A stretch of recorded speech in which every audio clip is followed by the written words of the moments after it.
ਹੁਣ मैं ਤੁਹਾਨੂੰ ਭਰੂਣ ਦੇ ਵਿਕਾਸ ਬਾਰੇ ਦੱਸਣਾ ਚਾਹਾਂਗਾ। ਤੁਸੀਂ ਇਸ ਤੋਂ ਪਹਿਲਾਂ ਦੇਖਿਆ ਸੀਗਾ ਕਿ ਜਿਹੜਾ ਯੁਗਮਜ ਹੈ ਉਹ ਇੱਕ ਸੈਲੀ ਤੋਂ ਦੋ ਸੈਲੀ ਬਣਤਰ ਬਣ ਜਾਂਦਾ ਹੈ।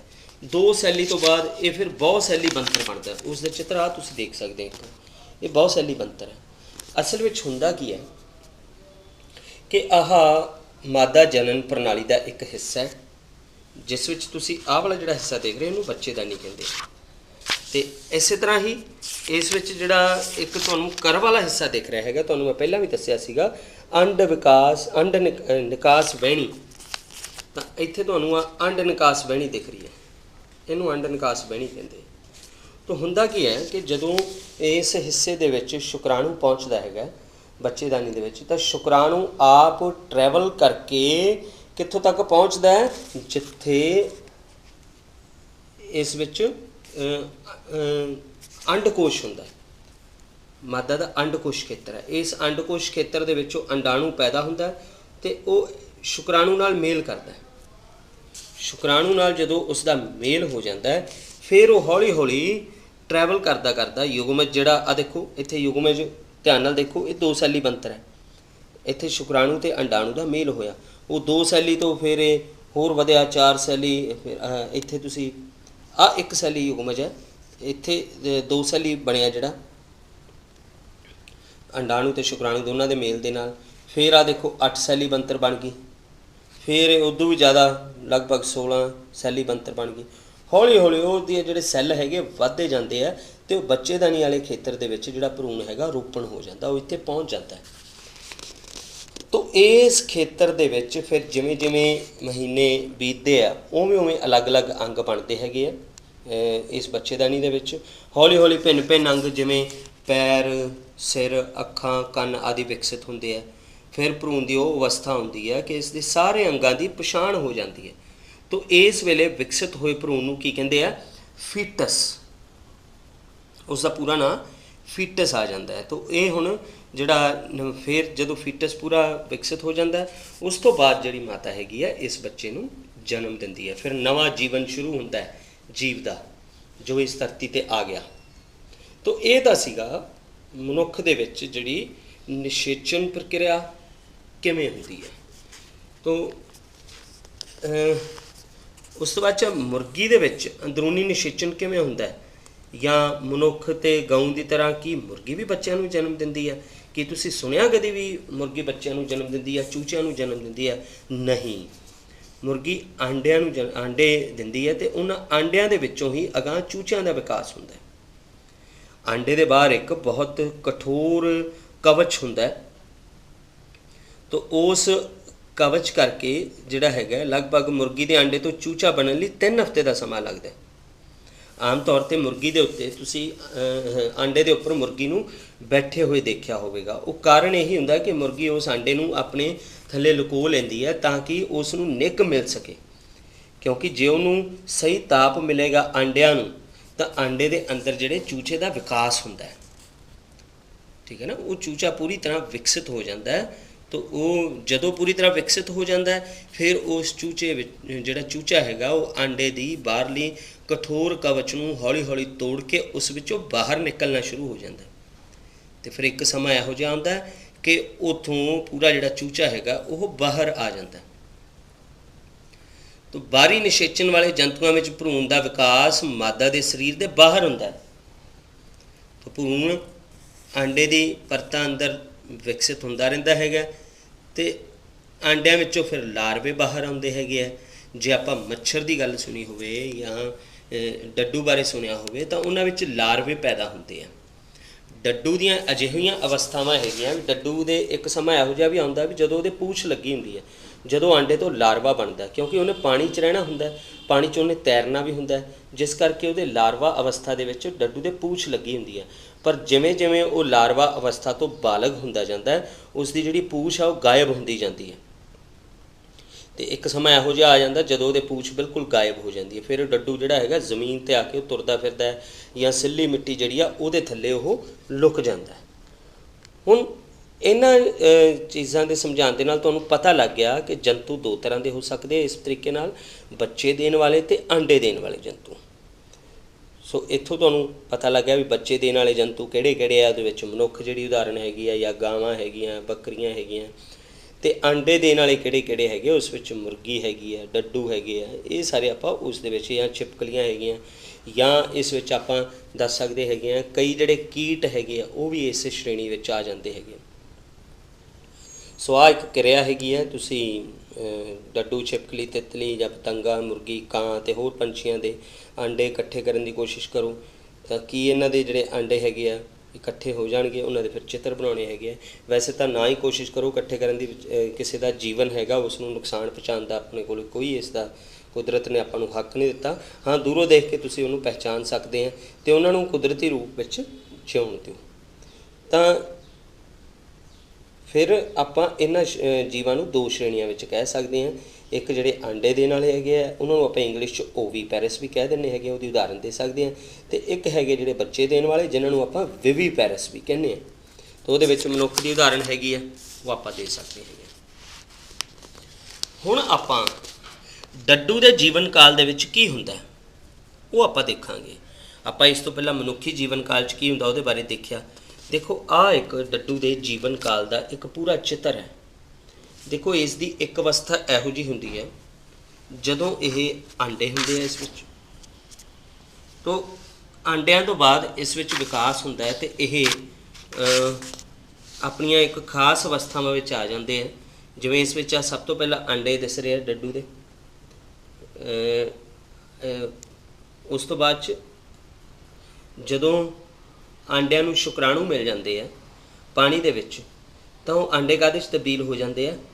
ਟੈਡਪੂਲ ਦੇ ਵਿੱਚ, ਆਰੰਭੀ ਟੈਡਪੂਲ, ਜਿਹਨੂੰ ਲਾਰਵਾ ਵੀ ਕਹਿੰਦੇ ਆਪਾਂ, ਲਾਰਵਲ ਸਟੇਜ ਉਹਦੀ।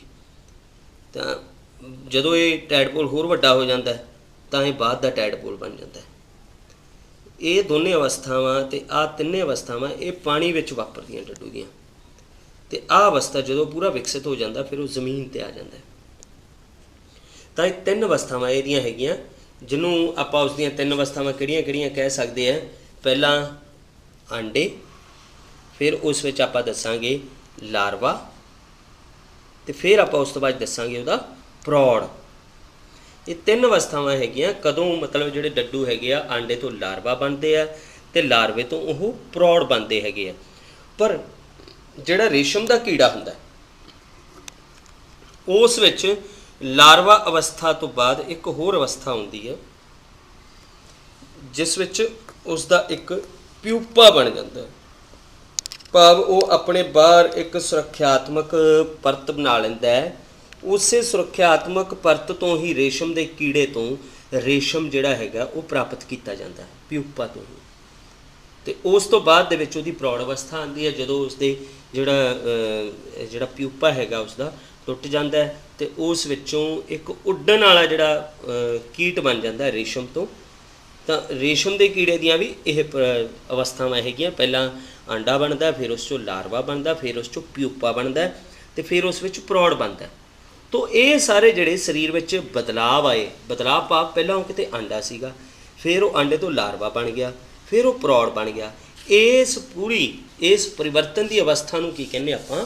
ਉਹਨੂੰ ਆਪਾਂ ਕਹਿੰਦੇ ਹਾਂ ਕਾਇਆ ਪਰਿਵਰਤਨ। ਉਸ ਨੂੰ ਆਪਾਂ ਕਹਿੰਦੇ ਹਾਂ ਕਾਇਆ ਪਰਿਵਰਤਨ। ਜਦੋਂ ਮਤਲਬ ਆਂਡਾ ਰੂਪਾਂਤਰਿਤ ਹੋ ਕੇ ਲਾਰਵਾ ਬਣ ਗਿਆ ਅਤੇ ਲਾਰਵਾ ਰੂਪਾਂਤਰਿਤ ਹੋ ਕੇ ਪ੍ਰੌੜ ਬਣ ਗਿਆ, ਜਿਵੇਂ ਡੱਡੂ ਵਿੱਚ ਤੁਸੀਂ ਦੇਖਿਆ, ਤਾਂ ਇਸ ਪੂਰੇ ਨੂੰ ਆਪਾਂ ਕਾਇਆ ਪਰਿਵਰਤਨ ਕਹਿੰਦੇ ਹੈਗੇ ਆ। ਤਾਂ ਇਹ ਜਿਹੜਾ ਕਾਇਆ ਪਰਿਵਰਤਨ ਹੈਗਾ ਇਹ ਬਿਲਕੁਲ ਮਤਲਬ ਪ੍ਰਜਨਨ ਕਰਨ ਦੇ ਢੰਗ ਬਾਰੇ ਤੁਸੀਂ ਜਾਣ ਚੁੱਕੇ ਹੈਗੇ ਆ। ਹੁਣ ਇਸ ਵਿੱਚ ਮਨੁੱਖ ਵਿੱਚ ਵੀ ਜਿਹੜਾ ਨਵਜੰਮੇ ਬੱਚੇ ਵਿੱਚ ਪ੍ਰੌੜਾਂ ਦੇ ਸਮਾਨ ਸਰੀਰਕ ਅੰਗ ਮੌਜੂਦ ਹੁੰਦੇ ਹਨ। ਇਹ ਸਾਰਾ ਜਿਹੜਾ ਤੁਸੀਂ ਦੇਖ ਰਹੇ ਸੀਗੇ ਇਹ ਸੀਗਾ ਲਿੰਗੀ ਪ੍ਰਜਨਨ ਬਾਰੇ। ਹੁਣ ਆਪਾਂ ਦੇਖਾਂਗੇ ਅਲਿੰਗੀ ਪ੍ਰਜਨਨ ਬਾਰੇ। ਸੋ ਅਲਿੰਗੀ ਪ੍ਰਜਨਨ ਬਾਰੇ ਵੀ ਕੁਝ ਵਿਧੀਆਂ ਪ੍ਰਚਲਿਤ ਹੈਗੀਆਂ ਜਿਨ੍ਹਾਂ ਬਾਰੇ ਆਪਾਂ ਦੇਖਾਂਗੇ। ਅਲਿੰਗੀ ਪ੍ਰਜਨਨ ਬਾਰੇ ਪਹਿਲਾਂ ਤੁਹਾਨੂੰ ਪਰਿਭਾਸ਼ਿਤ ਕਰਦਾ। ਇਸ ਦੀ ਪਰਿਭਾਸ਼ਾ ਕੀ ਹੋਵੇਗੀ? ਜਦੋਂ ਜੀਵ ਦੇ ਵਿਕਾਸ ਲਈ ਨਰ ਜਾਂ ਮਾਦਾ 'ਚੋਂ ਕੋਈ ਇੱਕ ਦੀ ਜ਼ਰੂਰਤ ਪਵੇ, ਕਿਸੇ ਇੱਕ ਦੀ ਜ਼ਰੂਰਤ ਹੋਵੇ। ਉਦਾਹਰਨ ਦੇ ਤੌਰ 'ਤੇ ਆਪਾਂ ਸਭ ਤੋਂ ਪਹਿਲਾਂ ਅਮੀਬਾ ਦੇ ਵਿੱਚ ਹਾਈਡਰਾ ਦੇ ਵਿੱਚ ਆਪਾਂ ਬਡਿੰਗ ਦੇਖ ਰਹੇ ਹਾਂ। ਹਾਈਡਰਾ ਦੇ ਵਿੱਚ ਅਲਿੰਗੀ ਪ੍ਰਜਨਨ ਦੀ ਇਹ ਬਡਿੰਗ ਦੀ ਵਿਧੀ ਹੈਗੀ ਹੈ। ਹਾਈਡਰਾ ਵਿੱਚ ਕੀ ਹੁੰਦਾ ਹੈ कि आ हाइड्रा की बनतर है, इस विच एक कली बन जाती है जदों इस विच प्रौढ़ता आ जाती है हाइड्रा विच, भाव इसकी इस तरह की उम्र बन जाती है जदों ये नवें बच्चे नूं जन्म देने के योग हुंदा है। जन्म नहीं दिंदा, भावें इसके शरीर चों ही नवा जीव बनना है, मतलब जदों ये प्रजनन करन दे योग हो जाता, वो इसकी प्रौढ़ता हैगी है, प्रौढ़ अवस्था हैगी है। तो ये प्रौढ़ अवस्था दे विच इस दे बाहर एक कली बन जाती है, हौली हौली उस कली का होर विकास हुंदा है। तो एक टाइम इहो जिहा आंदा है भी वो कली दे विचों एक हाइड्रा जिहड़ा हैगा वो बन जाता, बच्चा बन जाता उसका हाइड्रा का।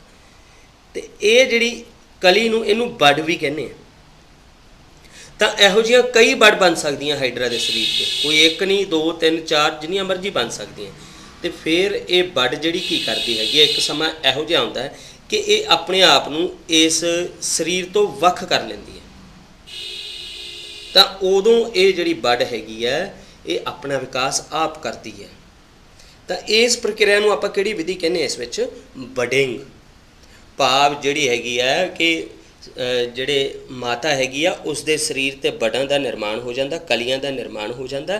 वो कलियां बाद दे विच हौली हौली वड्डियां हुंदियां ते एक अवस्था इहो जी आउंदी है भी जदों वो कली इन्नी बन जाती हैगी है कि वो अपने आप नूं उसके शरीर तो वख कर लैंदी है ते अपना जीवन आप गुजारदी है। फिर जदों वो ये जिहड़ी बड है जिहड़ी जदों ये फिर प्रौढ़ता की अवस्था च आ जाती है, भाव इस अवस्था च आ जाती है, ये तो फिर उवें कलियां बनदियां ते एवें उस तो फिर कलियां जिहड़ियां अलग हुंदियां, मतलब ये चेन उस ते चलदी रहिंदी है इस बडिंग प्रक्रिया की। एक होर प्रक्रिया हैगी है, आपां अमीबा दे विच ये प्रक्रिया देखांगे। अमीबा विच दो खंडन हुंदा है।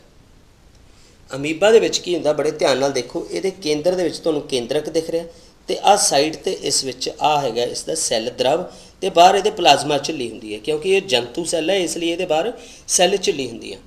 इस विच पहलां की हुंदा है कि जिहड़ा केंद्रक है वो अपने आप नूं दो हिस्सिਆਂ ਵਿੱਚ ਵੰਡਦਾ है। फिर हौली हौली केंद्रक तो बाद जिहड़ा प्लाज्मा झिल्ली अपने इसका सैल द्रव है वो भी अपने आप नूं दो हिस्सिਆਂ ਵਿੱਚ ਵੰਡ ਲੈਂਦਾ है। तो एक समा इहो जिहा आंदा है भी इस एक माता अमीबा तो उसके दो संतान अमीबा बन जाते हैं। इस विधि नूं दो खंडन विधि कहने हैं। तो इस विच एक केंद्रक तो दो केंद्रक बने, एक सैल द्रव तो दो सैल द्रव बने, तो इस तरह करके एक जिहड़ा हैगा माता तो दो संतान सैल बन गए। अमीबा विच दो खंडन नूं देखते हुए अमीबा नूं की कहा जाता, अमर कहा जाता है। कहण दा भाव है भी ये खत्म नहीं हुंदा, ये दो संतानां विच ही रूपांतरित हो जाता है। अगां ये दोने संतानां जदों ये भी प्रौढ़ता हासिल करदियां ये भी दो संतानां बना लैंदे, भाव अमीबा की मौत नहीं हुंदी, अमीबा अमर गिणिया जाता इन्हां विधियां करके। तो ये बडिंग ते दो खंडन दीयां विधियां जिहड़ियां तुसीं इस विच देखियां। हुण आ एक तुहानूं क्लोनिंग की प्रक्रिया बारे दसूँगा। डॉली नां दी ये भेड़ हैगी है जिस विच क्लोनिंग प्रक्रिया हुई सी। क्लोनिंग प्रक्रिया जिहड़ी हैगी आ इस विच की है कि जीव दे शरीर तो ही सैल लैके उस तो एक नवा जिहड़ा हैगा उस वर्गा ही जीव तैयार कर दिंदे हैं। हालांकि मनुख दे विच क्लोनिंग ते बैन है। तो ये जिहड़ी डॉली शीप बनाई गई सी 3 जुलाई 1996 नूं बनाई गई सी। देखो ये कुदरत ने नहीं बनाया इनू, इस डॉली शीप नूं, इस नूं मनुख ने बनाया। इस जिहड़े रब ने बनाई हुई मतलब जिहड़ी कुदरती विधि नाल पैदा हुई सीगी भेड़, उस तो इनू तैयार किया गया सीगा डॉली शीप नूं। क्लोनिंग करते समय की क्या किया गया सीगा कि जिहड़ी आह फिन डॉरसेट नामक मादा भेड़ सीगी ते इस तरह स्कॉटिश ब्लैक फेस ईव सी जिहड़े नर भेड़ सी। दोनों का मतलब जिहड़ा सीगा कि डॉरसेट नामक मादा भेड़ की थन ग्रंथि तो एक सैल लै गया ते नाल ही स्कॉटिश ब्लैक फेस ईव तो एक अंडा सैल लिया गया। तो अंडा सैल विचों केंद्रक नूं कढ दिता गया तो उस तो बाद फिन डॉरसेट भेड़ जिहड़ी सीगी उसकी थन ग्रंथि तो लए गए जिहड़े सैल के केंद्रक नूं स्कॉटिश जिहड़ी ब्लैक फेस ईव सीगी उहदे केंद्रक रहत अंडा सैल विच स्थापित कर दिता गया। तो इस तो उत्पन्न होए अंडा सैल नूं स्कॉटिश ब्लैक फेस ईव विच ठहरा दिता गया। इस दे विच आ जिहड़ी सेंटर वाली दिख रही है। तो ਅੰਡੇ ਸੈੱਲ ਦੇ ਵਿਕਾਸ ਅਤੇ ਵਾਧਾ ਸਮਾਨ ਰੂਪ ਵਿੱਚ ਹੋਇਆ ਤੇ ਉਸ ਤੋਂ ਡੌਲੀ ਸ਼ੀਪ ਦਾ ਜਨਮ ਹੋਇਆ। ਭਾਵੇਂ ਸਕਾਟਿਸ਼ ਬਲੈਕਫਿਸ਼ ਈਵ ਨੇ ਡੌਲੀ ਨੂੰ ਜਨਮ ਦਿੱਤਾ ਸੀਗਾ, ਪਰ ਜਿਹੜੀ ਡੌਲੀ ਸ਼ੀਪ ਸੀਗੀ ਉਹ ਲਗਭਗ ਸਕਾਟਿਸ਼ ਬਲੈਕਫਿਸ਼ ਈਵ ਵਰਗੀ ਸੀਗੀ। ਤਾਂ ਕਿਉਂਕਿ ਸਕਾਟਿਸ਼ ਬਲੈਕਫਿਸ਼ ਈਵ ਜਿਹੜੀ ਸੀਗੀ ਉਹਦੇ ਕੇਂਦਰਕ ਨੂੰ ਅੰਡਾ ਸੈੱਲ ਵਿੱਚੋਂ ਕੱਢ ਦਿੱਤਾ ਗਿਆ ਸੀ, ਇਸ ਲਈ ਡੌਲੀ ਵਿੱਚ ਮਤਲਬ ਲੱਛਣ ਉਹਦਾ ਉਜਾਗਰ ਨਹੀਂ ਹੋਇਆਗਾ ਸਕਾਟਿਸ਼ ਬਲੈਕਫਿਸ਼ ਈਵ ਦਾ। ਤਾਂ ਡੌਲੀ ਇੱਕ ਦਿਨ ਡੌਰਸੈਟ ਭੇਡ ਦੀ ਤੰਦਰੁਸਤੀ ਕਲੋਨ ਸੀਗੀ ਜਿਸ ਨੇ ਕੁਦਰਤੀ ਲਿੰਗੀ ਜਨਨ ਦੁਆਰਾ ਅਨੇਕਾਂ ਸੰਤਾਨਾਂ ਨੂੰ ਜਨਮ ਦਿੱਤਾ। ਬਦਕਿਸਮਤੀ ਨਾਲ ਫੇਫੜਿਆਂ ਦਾ ਰੋਗ ਲੱਗ ਗਿਆ ਸੀਗਾ ਉਹਨੂੰ, ਤੇ 4 ਫਰਵਰੀ 2003 ਨੂੰ ਇਸ ਡੌਲੀ ਸ਼ੀਪ ਦੀ ਮੌਤ ਹੋ ਗਈ ਸੀਗੀ। ਪਰ ਫਿਰ ਵੀ ਇਸ ਨੇ ਮਤਲਬ 7 ਸਾਲ ਦੀ ਉਮਰ ਜਿਹੜੀ ਸੀਗੀ ਉਹ ਗੁਜ਼ਾਰੀ। ਤੇ ਡੌਲੀ ਤੋਂ ਬਾਅਦ ਬਹੁਤ ਸਾਰੇ ਕਲੋਨ ਜਿਹੜੇ ਬਣਾਉਣ ਦੀ ਕੋਸ਼ਿਸ਼ ਕੀਤੀ ਗਈ, ਤੋਂ ਪਰੰਤੂ ਬਹੁਤਿਆਂ ਦਾ ਜਨਮ ਜਿਹੜਾ ਹੈਗਾ ਉਹ ਜਨਮ ਤੋਂ ਪਹਿਲਾਂ ਹੀ ਮਰ ਗਏ ਤੇ ਕੁਝ ਕੁ ਦੀ ਜਨਮ ਤੋਂ ਬਾਅਦ ਮੌਤ ਹੋ ਗਈ।